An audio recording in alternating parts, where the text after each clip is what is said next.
Oh shit, here we go again, Chupa in it big.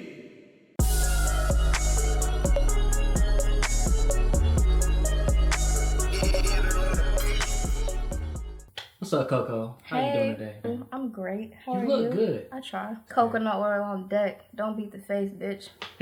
It ain't worth it. Let's get a little bio of who you are. Tell us a little bit about yourself. I was born in Michigan. A lot of people don't know that. Detroit, Michigan. And I grew up in South Florida. My parents split when I was in middle school. Therefore, I grew up with my mama. For the most part, lived with my daddy for a while, which was kind of random and rare. And I live with my daddy in North Carolina. I don't really like authority. It's not even to be like cool or anything like that. I do me, and that hasn't really always worked well for me. But at the same token, when it does work out, it works tremendously. So I know that I'm doing something right. I just know that I'm doing something not everybody agrees with. Well, a perfect photo shoot for me would have to be someone who really just goes with the flow more than anything. I don't like anybody who I shoot with, definitely if it's TFP, trade for print, if you're new to modeling. Don't let a nigga shoot you and then make you feel like you can't get your pictures if you're not being paid for it. Those are both your pictures.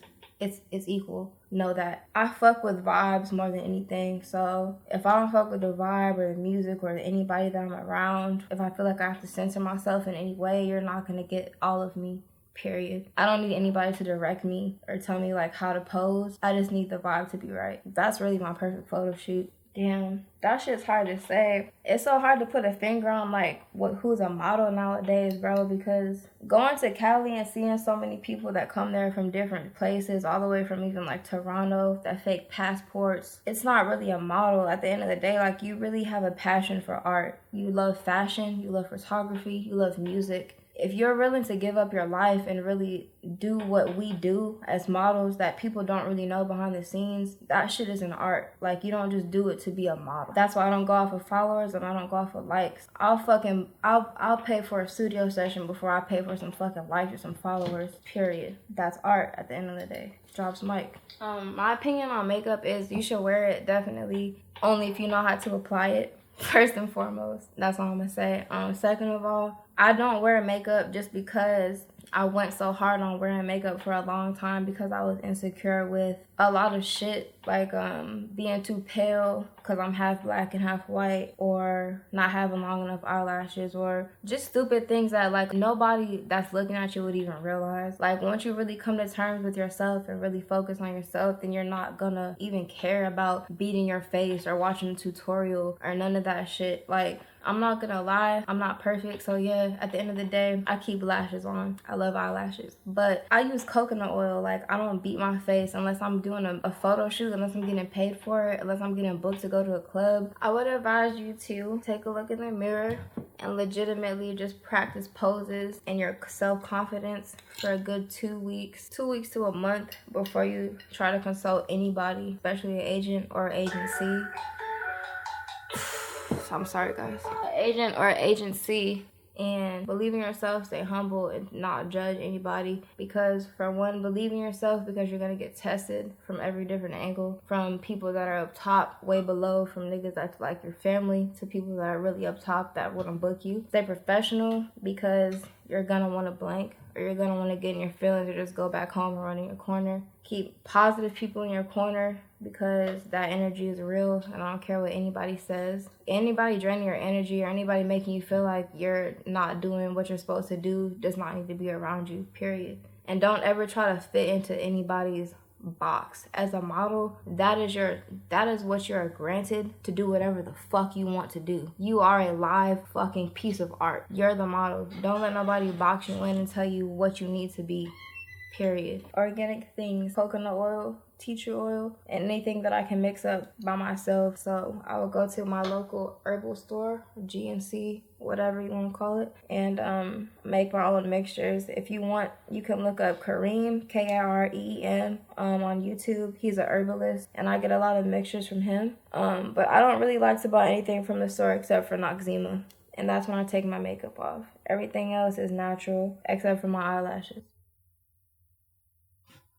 Honestly, the only way you can cope with that kind of pressure is through love. Like, whether it's with relationship with a person or with your family. That's when I really understood like how much my family loved me when I was going through all my struggles and really trying to make it, like as an artist or as a model, either way. Even when I was fighting with my family, they were the only ones to still answer the phone or like believe in me when everybody else decided to like not answer or not be there. The main thing you have to have is like a good mindset, and like you have to be grounded, because you're gonna get taken all over the globe, mindset wise and just like physically. You're gonna be taken everywhere, so you have to be grounded, like with your surroundings and with yourself. I'd be an artist of some sort. I'm just not a 9-to-5 type of person. I'd probably like dive way into the henna field. Like I just started getting into henna because my ex was a tattoo artist and I started doing tattoos, but it wasn't really my thing, so to speak. So when I started doing henna, I kind of found my in-between. I feel like it's some bullshit. I'm sorry, can't be cute about it. That's what you call a runway model, is a 00, somebody that you never see exist in the streets. Nobody's even wearing what they wear on the runway. It doesn't take away from the fact that they're modeling, because they're not a zero size model at all. I ain't even a size 3, but I'm not ever gonna take away from a plus size model that does a photo shoot that portrays what she's trying to get through.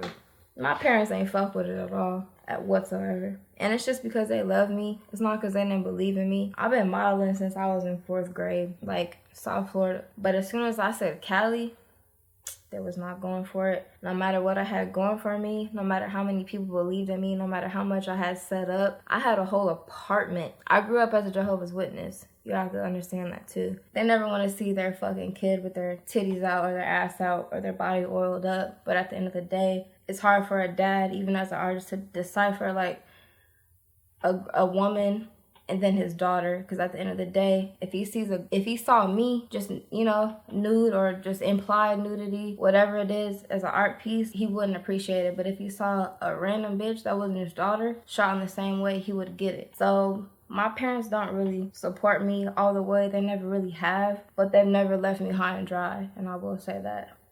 Woo! Boy, oh boy. Alright, I don't know how many tattoos I have. I'm gonna tell you off rip. I'll say somewhere around 15. 16. I'm gonna say 5 of them are big pieces, like my whole, like half of my back, like a half a sleeve. There's inspiration behind each and every tattoo. My back piece was my dad. He gave me my first tattoo. That's my whole back piece right there that I'm actually trying to get covered up right now, because when I went to Cali and with my ex, he was a professional tattoo artist. So all these like perfect tattoos do not match up to what's on my back right now. Let my daddy tat this on me after I had all my really dope tattoos, because this is how I remembered my daddy. My mom loves elephants, therefore I let my ex tattoo an elephant on me. My ex wanted to practice tattooing skulls, therefore we was in the bed one night watching Cheaters, and he was like, let's go downstairs. Boom, neck piece. Me and my brother, Born to Die, we have this matching tattoo. Wisdom is better than silver and gold, Bob Marley. So there are certain tattoos that have meanings, but there are certain ones that just came out of nowhere. So that's that. I don't know, like, yeah, that's how that happened. And I'm not done yet. My mama, all day, every day, she helped me in every aspect. Fuck being a model, she helped me to be a woman. My mom is everything, period. I would say the passion first and foremost. Second, I would say the belief I had in myself, knowing that I could make something out of it to take care of my family, was that drive as well. So not really making money, but knowing that like I could eventually take care of my family and not be on like a hamster wheel working full time like everybody does, like I've seen them do my whole life. I wanted to kind of like level up, and I think that's a big reason why I took it so seriously and like moved and left my comfort zone. Natural. A lot of models think they need to do things that are like extra, like they need to get a stylist, or they need to get a makeup artist, or they need to get like this, that, and the third to make themselves look perfect. But honestly, like at the end of the day, somebody's gonna book you off of your imperfections, and that seems like so backwards, but it's really the truth. And I've learned that like trying to cover my imperfections, like trying to cover the fact that I've dyed my hair so much that I don't really have perfect curls, living with all girls in LA that have like perfect curls, like that they've never touched before. I've had to come to terms with that, like little things like that. Once you like really just become comfortable with yourself, that's really what somebody's gonna pick up on. They're gonna pick up on the fact that like this is genuine, like, oh shit, she has a beauty mark right there, or like, oh shit, like her brows really look like this and she didn't fill them in, you know, like that's the type of shit that's gonna really make somebody book you. The people that really are looking for something, they're gonna look for like the gritty shit. They're not gonna look for something that's super edited already, you know, like ready to be sold. Nope. Not whatsoever, but I don't discredit them because they still get bread and they still get free shit, but they're not models. The fact that they don't really appreciate the art of modeling, like you can't really, honestly, I will say this, I can't just look at a female on Instagram and say she's an Instagram model. She may really be a model, but it's so hard to decipher. I don't really know if she's just like a fucking Kylie Jenner that just got her fucking lips and ass done, that just, she's gonna look perfect in every angle no matter what you put her in, or if she's a real bitch that been working for 6 months in front of her mirror knowing her angles. It's a big difference, but I can't really take that away from either or. I would have a Facebook and a Twitter if a fuck ass nigga didn't hack it, but you know how that shit go. So follow me on Instagram. That's all I can really say. Bookkomisa, BOOKKOMISA @gmail.com. So that's Bookkomisa with 2 Ks. And that's the most legitimate way you can get in contact with me. If you hit me up through Instagram, I'm probably not gonna fuck with you. This is Koko, and I'm locked in with TDC, Chupa the Crunkster, and I've been exposed.